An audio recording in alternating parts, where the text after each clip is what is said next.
নমস্কার, হ্যাংলা হেসেলে আরও একবার আপনাদের সবাইকে স্বাগত জানাই। মাটন সবাই খেতে কম বেশি ভালোবাসেন। হ্যাঁ, ডায়েটের জন্য অনেকে হয়তো কম খান, বা অনেকের হয়তো ডাক্তারে মানে কোনো একজন ডক্টর বলেছেন যে কম খেলে শরীর ভালো থাকবে, সে কারণে হয়তো কম খান বা কম খেতে হয়। কিন্তু ভালোবাসেন না এমন লোক কিন্তু খুঁজে পাওয়া মুশকিল। তবে মাটনের তো বিভিন্ন রকমের রেসিপি আছে, কিন্তু মূলো দিয়ে মাটন খেয়েছেন কি কখনো? দু একজন হয়তো বলবেন যে নিশ্চয়ই খেয়েছেন, কিন্তু অনেকেই বা বেশিরভাগ কিন্তু বলবেন যে না, মূলো দিয়ে মাটন তো খাওয়া হয়নি। আজকে সেরকমই একটি অভিনব রেসিপি নিয়ে আমাদের সঙ্গে সল্টলেক থেকে এসেছেন আমাদের খুব কাছের একজন মানুষ। স্বাগত জানাবো মৌদিকে। মৌদি, স্বাগত জানাই তোমাকে। নমস্কার। নমস্কার। কেমন আছো বলো? ভালো আছি, তুমি কেমন আছো? আমি ভালো আছি। নতুন বছরে প্রথমবার দেখা তোমার সঙ্গে। আচ্ছা, মৌদি বললাম, মৌদির পুরো নামটা কিন্তু আমি বলিনি, মৌ পাল সাহা। কারণ যারা হ্যাংলা হেসেলের সঙ্গে নিয়মিত থাকেন তারা মৌদিকে কম বেশি চেনেন, কারণ মৌদি আমাদের সঙ্গে দীর্ঘদিনের মৌদির সম্পর্ক। তো মৌদি, আজকে শুরুতেই যেমন বলছিলাম যে মাটনের একটা রেসিপি, এবং সেটা মূলো দিয়ে। নামটা কি বলো? এটা মুলি গোশত। মুলি গোশত। আচ্ছা, মুলি গোশত বানাতে কি কি লাগছে? মাটন আর মূলো সেটা লাগবে, আমরা বুঝতেই পারছি। আর কি কি লাগছে? আচ্ছা, এটার সাথে লাগছে হচ্ছে মাটনটা সেদ্ধ করা, তার স্টক, আচ্ছা, মূলো শাক কুচানো, মূলো কুচো করে কাটা, পেঁয়াজ কুচি, গোটা গরম মশলা ফোড়নের জন্য গোলমরিচ, লবঙ্গ, দারচিনি, ছোট এলাচ, বড় এলাচ, আর গোটা ধনে, আদা বাটা, রসুন বাটা, টমেটো পিউরি, হলুদ গুঁড়ো, লঙ্কা গুঁড়ো, নুন, আর গার্লিক ক্লোভস আছে কিছু। এই মশলাটা হচ্ছে মৌরি, ধনে আর অল্প জিরে ড্রাই রোস্ট করে গুঁড়ো করা। মানে এটা কিন্তু আমরা দেখতে পাচ্ছি মূলোর সঙ্গে তুমি মূলো শাকও ব্যবহার করছি। মানে শাকটা ফেলে দেবো কেন, মানে গ্রিনস খাওয়া তো ভালো, যেহেতু মানে এটা রয়েছে, মাটন রয়েছে, তার সাথে আমি মূলো শাকটাকে ইউজ করছি। আচ্ছা, এটা কি তোমার নিজস্ব রেসিপি? এটা অ্যাকচুয়ালি দিল্লিতে মানে মোটামুটি হয়, দিল্লির রান্না, তো তার সাথে আমি কিছুটা নিজের মতন করে করেছো। কারণ সাধারণত মাটন মূলো দিয়ে সাধারণত খায় না, তবে একটু নতুন রেসিপি যারা পছন্দ করেন তাদের মানে সেই জন্য একটু এটা ট্রাই করা, কারণ শালগম দিয়ে মাটন এগুলো তো হয়। হ্যাঁ, তো এবার মূলো দিয়ে জিনিসটাকে যদি একটুখানি, মানে মূলোটাকে একটুখানি এর সাথে চুজ করে যদি খেতে ভালো লাগে। আচ্ছা, এখানে মাটনটা তুমি সেদ্ধ করে নিয়েছো? হ্যাঁ, এটা সেদ্ধ করার মধ্যে একটু আদা বাটা, রসুন বাটা আর সামান্য একটু পেঁয়াজ বাটা দিয়ে আর নুন, অল্প নুন দিয়ে আমি সেদ্ধ করে নিয়েছি। ঠিক আছে। আর স্টকটা রেখে দিয়েছি? স্টকটা রেখেছি, যেটা আমি ব্যবহার করব। আমরা শুরু করি তাহলে। গোটা রান্নাটা কি তেলে হবে? সরষের তেল। সরষের তেলে। আর যারা সরষের তেল খেতে ভালোবাসে না বা খাওয়া যাদের, তাহলে সাদা তেলে করবে। সাদা তেলে করতে পারেন, কিন্তু আমরা করছি সরষের তেলে।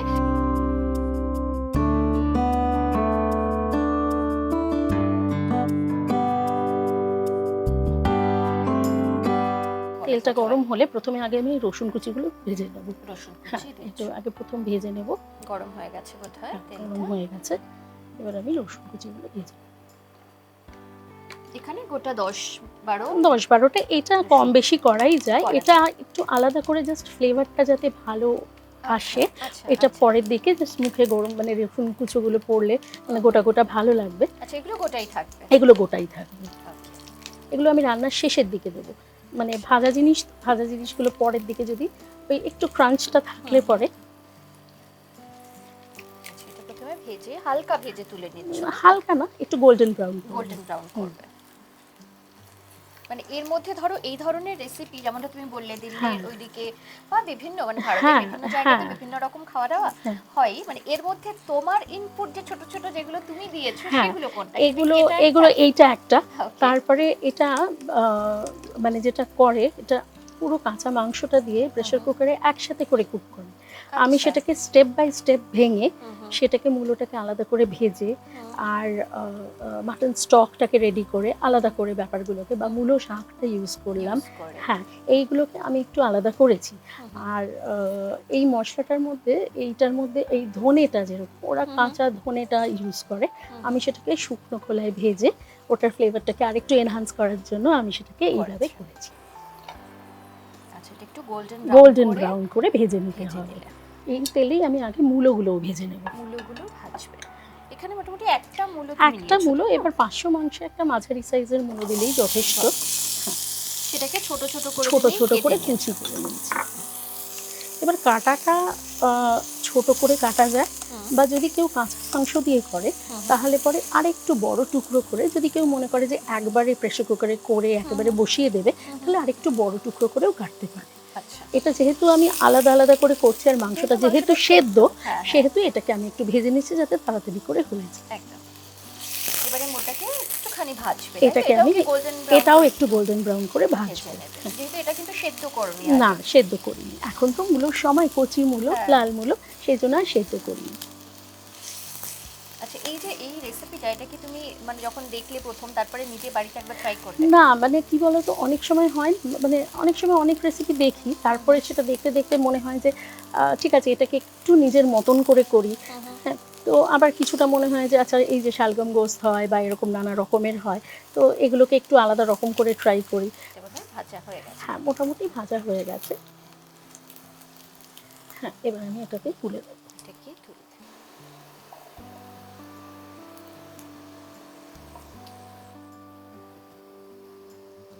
এবারে কি দিচ্ছ? আচ্ছা, এবারে এই তেলটার মধ্যে আমি মূলো শাকটা দিয়ে। আচ্ছা, আর তেল দিচ্ছ না তো? আর তেল লাগবে না, এখন দিচ্ছি না, কারণ মূলো এটা কিছুই নয়, মূলো শাকটা যেহেতু একটু নরম করব জিনিসটাকে, একটু নরম যাতে হয়। হ্যাঁ, তো এটার মধ্যে অল্প একটু নুন দেবে, দেখো খুব সামান্য, আর একটু কম। হ্যাঁ, ব্যাস। এটা দিয়ে একটু চাপা দিয়ে দেব সামান্য, যাতে একটু জলটা বেরোয়। আচ্ছা, এবারে একটু চাপা, এটা একটু চাপা দিয়ে দিতে হবে।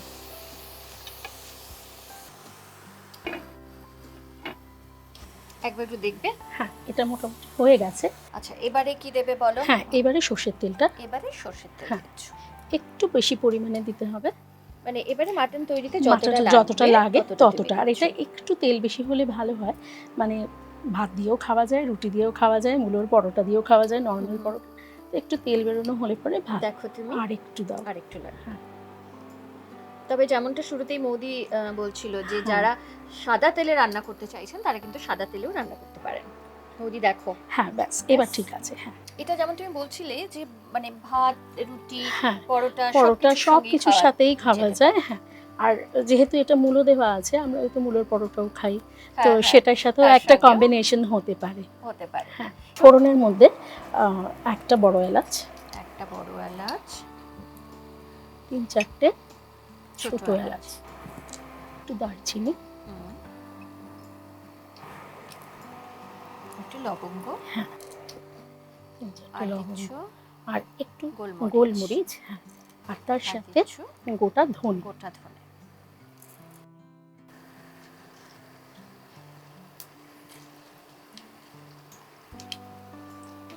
হালকা করে যেমন হয়, হালকা করে যেরকম ভাজাটা একটু হালকা ভেজে নিলাম, এবারে কি ভেজে নিয়ে এইবারে আমি দেব হচ্ছে পেঁয়াজ।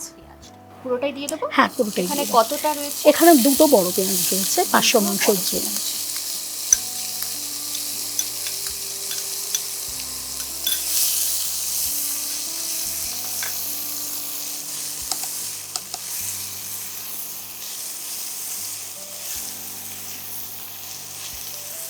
এই পেঁয়াজটাকেও একদম লাল করে ভাজতে হবে।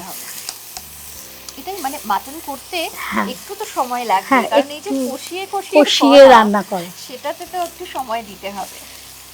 মানে অন্য রান্না চটজলদি হলেও মাটনটা একটু সময় লাগে। আর তুমি খানিকটা আমাদের সময় বাঁচিয়ে দিয়েছো এই সেদ্ধটা করে এনে। কেউ যদি সেদ্ধ করে বাড়িতে রেখে দেন তাহলে কিন্তু কম সময় লাগবে, কিন্তু কম সময়টাও অনেক সময়। হ্যাঁ, বা আরো কম সময় লাগতে পারে যদি সেটাকে পুরোটাই প্রেসার কুকারে করা হয়, তাহলে একদম একটা স্টেপেই পুরো জিনিসটা হয়ে যাবে। একের পর ফোড়ন দিয়ে একেবারে দিয়ে কষে নিলে পরে এই জিনিসটা কিন্তু হয়ে যাবে। যাদের হয়তো একদম সময় নেই, খুব তাড়াতাড়ি করতে ইচ্ছুক, তারা কিন্তু তারা এভাবে করতে পারে, তাতে স্বাদে কিন্তু কোনো রকম হেরফের হবে না। আচ্ছা, এবার এটাকে একটু ভালো করে ভাজতে হবে। এটা বোধহয় হয়ে গেছে। হ্যাঁ, এবার এটা লালচে করে বেশ ভাজা হয়ে গেছে। এবার আমি আস্তে আস্তে এর মধ্যে বাকি উপকরণগুলো, এটার মধ্যে আদা বাটা, প্রথমে আগে আমি রসুন বাটা। প্রথমে কতটা দিচ্ছ? ওই 1 চামচ মতো রসুন বাটা, কারণ মাংসটা সেদ্ধ করেছি আমি একটুখানি রসুন দিয়ে আর আদা বাটা দিয়ে, তাই জন্য আমি এখানে একটু কম দিলাম। 1 চামচ আদা এক বাটা, চামচ আদা বাটা। আর কি দেবে? এটা আগে একটুখানি নেড়ে নিই।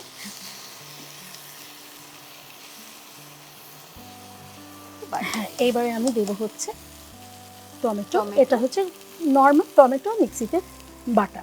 আচ্ছা, কেউ কি টমেটো পিউরি ব্যবহার করতে পারে? টমেটো পিউরি, হ্যাঁ, মানে মিষ্টি ছাড়া, মানে সস ব্যবহার হবে না। এটা নর্মাল টমেটো এমনি বেটেও দিতে পারে বা এমনি হাতে চটকেও দিতে পারে, কুচো করে কেটেও দিতে পারে, কোনো অসুবিধা নেই। কিন্তু সস নয়, তাহলে মিষ্টি হয়ে যাবে। এবারে এটাকে ভালো করে কষিয়ে, হ্যাঁ, এইবারে এটাকে ভালো করে কষাতে হবে। এই কষানোর মধ্যে আমি আগে একটুখানি নুন দিয়ে দেবো। এবারে এটাকে ভালো করে কষিয়ে, হ্যাঁ, এবারে এটাকে ভালো করে কষতে হবে যতক্ষণ না কাঁচা গন্ধটা চলে যাবে। এই সময় যদি একটু লেগে যায় নিচে, তাহলে আমি ওই মাটন স্টক অল্প অল্প করে দেবো। হ্যাঁ, একটুখানি মাটন স্টক দেবো।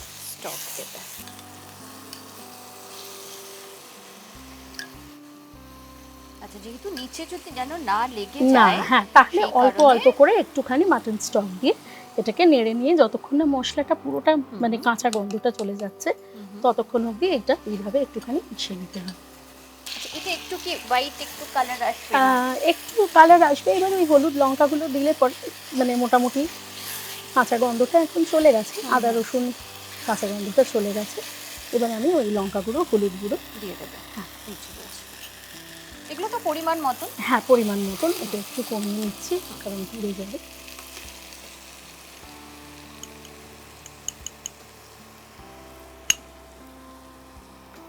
ঝালটা যে যেরকম খায়।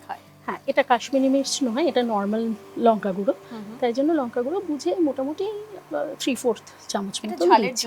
এটা ঝালের জন্যই দিচ্ছি। আরেকটু রং করতে চায় তাহলে কাশ্মীরি মির্চ তাহলে দিতে পারে, আর আরেকটু ঝাল যদি খেতে চায় সে আরেকটু ঝালও দিতে পারে। সেটা যতটা, যার যতটা ঝাল পছন্দ সে সেরকম মতন করে দেবে।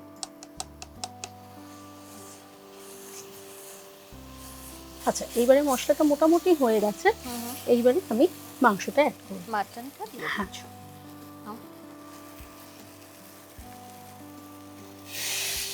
মাটনটাকে তুমি ছোট ছোট পিস, হ্যাঁ, একটু মানে ছোট ছোট পিস করেছি কারণ মানে খেতে সুবিধা খুব, আর যেহেতু সেদ্ধ করে নিয়েছি তো খুব অল্প হাড় আছে, বেশি হাড় নেই। একটু ওই বোনলেস গোছের করেছি যাতে, আর যেহেতু সেদ্ধ করা, কষানোটা বেশিক্ষণ করতে হবে না।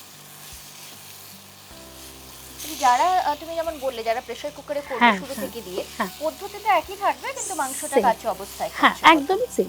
আর ওটার মধ্যে ওই আলাদা করে ওই যেটা মূলোটা ভেজে রেখেছি সেটা পরে যদি অ্যাড করে, মানে একদম ধরো পুরোটা সেদ্ধ হয়ে গেলে তারপরে যদি অ্যাড করে তাহলে পরে একেবারে গলে যাবে না। আচ্ছা, এর মধ্যে আমি এবার মাটন স্টকটা ঢেলে দেবো। আর এটা যেমন শুরুতে বলছিলে তুমি একটু ড্রাই হবে, মানে খুব বেশি মানে হ্যাঁ, মানে একটু। এবার আপনারই বলছি, যদি কেউ একটু বেশি একটু ঝোল রাখতে চায় তাহলে সেটা রাখতে পারে। এটাকে একটু আমি ফুটতে দেব। এবারে চাপা দিয়ে আচ্ছা, খানিকক্ষণ সময় দিতে হবে, যেহেতু মাটন সেদ্ধ করা থাকলেও একটু সময় তো লাগবে। খানিকটা সময় আমরা নিচ্ছি, এটা যতক্ষণ একটু ভালো করে বয়েল হয়ে যায় ততক্ষণ। খানিকটা সময় তো হয়ে গেল মৌদি, একবার দেখে নাও। এবার একটু দেখি, বেশ ভালো ফুটছে।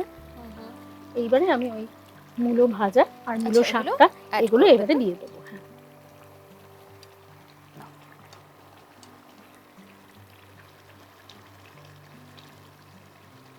এবারে দুটোই একসঙ্গে একসাথে দুটো দিয়ে দেবো, একটু ফুটে বাকিটুকু সেদ্ধ হবে। আচ্ছা, এখন রসুনটা পরে দেবো, লাস্টের দিকে দেবো। হ্যাঁ, আর এই সময় আমি একটুখানি ওই ভাজা মশলাটাও দিয়ে দেবো। এখন কি ভাজা মশলা দেবে? ভাজা মশলাটা একটুখানি দিয়ে দিই কারণ মোটামুটি তো শুকিয়েই এসছে, আর একটুখানি যেটুকুনি খালি মূলটুকু সেদ্ধ হবে।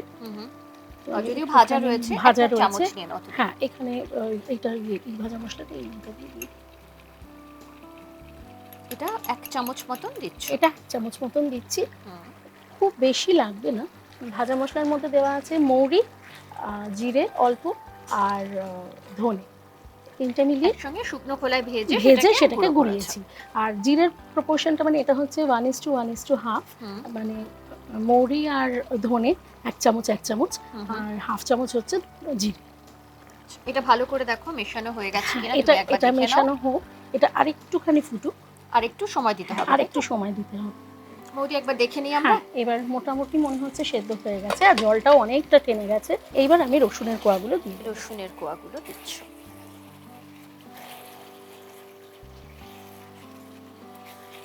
গ্রেভিটা মোটামুটি শুকিয়ে গেছে, এটা একটু ড্রাই হয় তাই তো? একটু ড্রাই হয়। এবার যদি ভাত দিয়ে কেউ খায় তাহলে আর একটু সামান্য যদি রাখে গ্রেভি রাখতে পারে। আর এটা রুটি বা পরোটা বা যে কোনো ওই মুলোর পরোটা বললাম, সেটার জন্য এই গ্রেভিটা একদম পারফেক্ট। আমাদের তাহলে এটা তৈরি। হ্যাঁ, এটা একটু অফ করে দেবো। হ্যাঁ, এটা অফ করে দাও, এটা একদম তৈরি।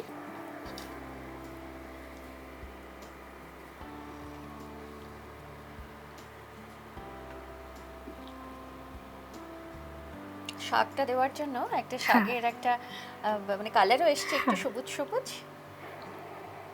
আসলে আমরা তো পালং শাকটা সবকিছুতেই বেশিরভাগ ইউজ করি, এই জন্য আমি ভাবলাম মূলো শাকটাকেও যদি ইউজ করা যায় তাহলে কেমন হয় আর কি। তৈরি। শুরুতে যেমনটা মৌদি বলছিল, মানে আমি যেমনভাবে শুরু করেছিলাম, অর্থাৎ মূলো দিয়ে মাটন, কিন্তু এর একটা সুন্দর নাম আছে, এটা হলো মুলি গোস্ট। মুলি গোস্ট, সেটা বাড়িতে একবার অবশ্যই ট্রাই করবেন। একবার তুমি হাতে তুলে আমাদের দর্শকদের জন্য দেখিয়ে দাও। দেখতে ন্যাচারালি খুব সুন্দর হয়েছে, গন্ধ সেটাও আমি বুঝতে পারছি এবং আমাদের এখানে যারা রয়েছেন তারাও বুঝতে পারছেন খুব ভালো হয়েছে। যারা বাড়িতে ট্রাই করবেন তারা পরে বলতে পারবেন আমাদের যে কেমন হলো খেতে। নিশ্চয়ই বাড়িতে এই রেসিপিটা ট্রাই করবেন, করে জানাবেন যে কেমন লাগলো। মৌদি, তুমি তো এলে সবসময় এরকম ভালো ভালো রেসিপি আমাদের শেখাও, আমাদের উপহার দাও। এটাও একই রকম ভালো একটা খেয়ে দেখো এবার কিরকম হয়েছে। নিশ্চয়ই খুব ভালো হবে, সেটা তো আমরা খেয়ে দেখবই, এবং আমাদের এখানে যারা আছেন তারাও সেটা খেয়ে দেখবেন। কারণ তুমি আর আমি সামনে কথা বলছি, আমাদের পেছনে তো একটা গোটা টিম কাজ করছে, এবার তারাও কিন্তু টেস্ট করে বলবেন যে কেমন হয়েছে। তবে দেখে যখন ভালো লাগছে, গন্ধ যখন ভালো, খেতে কিন্তু ভালো হবেই। আর সাধারণত যারা রান্না করেন না, তাদের নুন বা যে কোনো মশলা সে বুঝতেই পারে, যে গন্ধেই বুঝতে পারে যে কিরকম হয়েছে। তো সেটা যখন পারফেক্ট আছে, খেতে তো ভালো হবেই। অনেক ধন্যবাদ তোমাকে মৌদি, এত সুন্দর একটা রেসিপি দেওয়ার জন্য, উপহার দেওয়ার জন্য। আর আপনারা যারা আমাদের সঙ্গে সবসময় থাকেন তাদেরকে বলি, আমাদের হ্যাংলা হেসেলের যে চ্যানেল রয়েছে, ইউটিউব চ্যানেল, সেটা কিন্তু অবশ্যই সাবস্ক্রাইব করবেন। আর সঙ্গে সঙ্গে আমাদের এই ভিডিওটি শেয়ার করতে একদম ভুলবেন না। আপনারা শেয়ার করবেন, আপনাদের মতামত জানাবেন, তবেই আমরা বুঝতে পারবো যে আমাদের অনুষ্ঠান কেমন হচ্ছে, আমাদের যে নিত্য নতুন রেসিপি সেটা আপনাদের কেমন লাগছে। তাই যে কোনো মতামত হোক, অনুষ্ঠান নিয়ে যদি কোনো মতামত থাকে সেটাও জানাতে ভুলবেন না। এছাড়া লাইক তো রয়েছে, শেয়ার তো রয়েইছে, এভাবে সঙ্গে থাকবেন। নতুন কোনো রেসিপির কোনো আইডিয়া থাকলে সেটাও কিন্তু আমাদের জানাবেন, কারণ হ্যাংলা হেসেল সারা বছর ধরে কিন্তু আপনাদের সঙ্গে থাকে। বিভিন্ন রকম ইভেন্ট থাকে, বিভিন্ন রকম নতুন নতুন রেসিপি, অনেক কম্পিটিশন, সব কিন্তু থাকে হ্যাংলা হেসেলে। তাই আপনারাও যেভাবে আমাদের সঙ্গে ছিলেন গত বছর, এভাবেও ঠিক সেইভাবেই এবারেও আমাদের সঙ্গে থাকবেন সেই আশাই রাখি। ভালো থাকবেন, সুস্থ থাকবেন, সঙ্গে থাকবেন। নমস্কার।